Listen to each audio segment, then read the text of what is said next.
Mermaids. For thousands of years throughout history and all around the world, they have been the subject of many myths and legends. But what might have inspired such tales of these fantastic beings, part human, part sea creature? Could there be some truth behind the legends? Are there real merfolk out there somewhere that these tales were based on? Join me now on a journey through the world's seas and oceans as we unravel the mystery of mermaids. We begin our journey in the cold northern seas near the Arctic Circle, where, if we are lucky, we might catch a glimpse of the seal mermaid. They are thought to have evolved from an ordinary seal ancestor, but have developed a human-like upper body shape. Much like other seals, they have a thick layer of blubber to insulate against the freezing cold of these northern waters, and a muscular tail which makes them fast and agile swimmers. But their human-like arms, complete with dexterous hands, give them a unique advantage of being able to keep hold of slippery prey and even retrieve crustaceans from the seabed, gripping them in their hands while they break through their shells with their sharp teeth. This means they have a much more varied diet than their other seal cousins, although, despite these advantages, they seem to be far rarer. They also seem to display heightened intelligence, and though rarely seen in inhabited regions, they show interest in humans when encountered in the wild, and appear to mimic some human habits. Many even wear seaweed garlands on their heads to resemble human hair. Perhaps there was a time when they were more plentiful, possibly becoming the inspiration behind the legendary selkies of old Irish folklore, which tells of them shedding their seal skin to walk on land as humans, though that part is probably just a myth. Next, we turn our attention to the North Pacific and the kelp forests off the coast of North America, where we find another unusually evolved sea mammal, known as the mermaid, a relative of the sea otter, named for having an apparently humanoid upper body shape, much like mermaids, but covered in fur and retaining other otter-like features. Like their close relatives, their dual-layered fur creates a pocket of insulating air, giving them protection against the cold, and they groom themselves daily to keep it well-oiled and water-resistant. They also share similar habits and diet with ordinary sea otters, eating a variety of marine invertebrates, which they break open using stones collected from the seabed. But they have also been observed breaking stones to make more effective tools. This suggests that parallel evolution of merfolk may go hand in hand with heightened intelligence. This is only one hypothesis, though, and the subject is still wildly debated. Here we see one at rest, a common sight, as mermaids sleep for long hours of the day, using fronds of kelp to tether themselves while they rest, to prevent them floating away into the open ocean. Venturing now into more temperate waters, we find the tentacle maid, a cephalopod evolved from a common ancestor with octopus and squid, but which appears to mimic a humanoid shape. The main shape of its body is supported by an internal bone similar to those found in its relative the cuttlefish, but its other features are somewhat more intriguing. What appears at first glance to be human-like lips are in fact a modified gill vent. Its real mouth is found at what one might observe to be the back of its head, among arms that mimic the shape of long hair.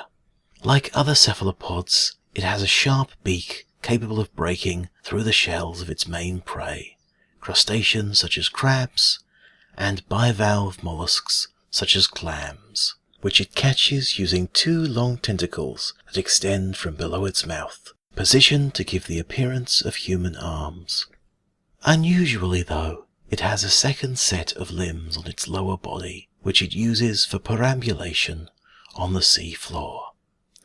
All 18 of these appendages also work together to provide propulsion in open water.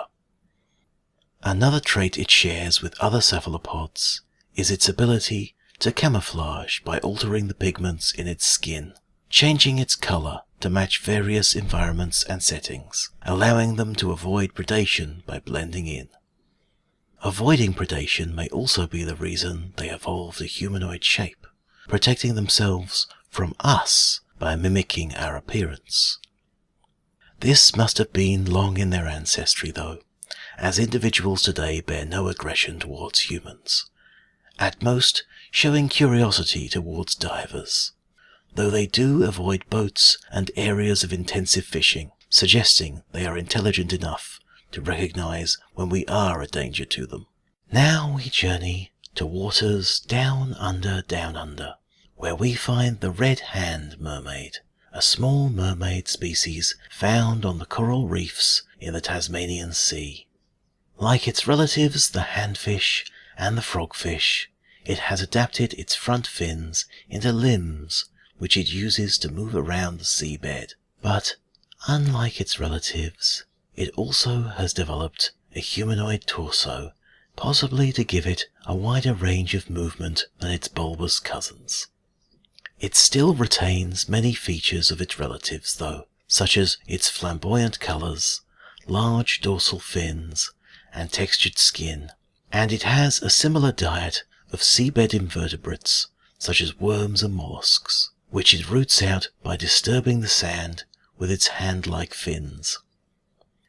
It appears to fashion decorative garments from the shells of some of these mollusks, threading them together with strands of seagrass which it tears off with its teeth. The last location on our tour takes us to the shallow coral reefs of the Indian Ocean, home to the banded sea naga.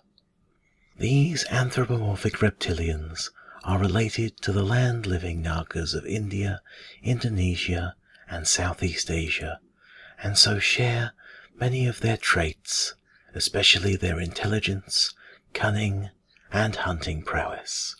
But they also have unique adaptations for the aquatic environment in which they live, such as a flattened paddle-like tail developed to more effectively propel themselves through the water, and the ability to hold their breath for longer periods when submerged.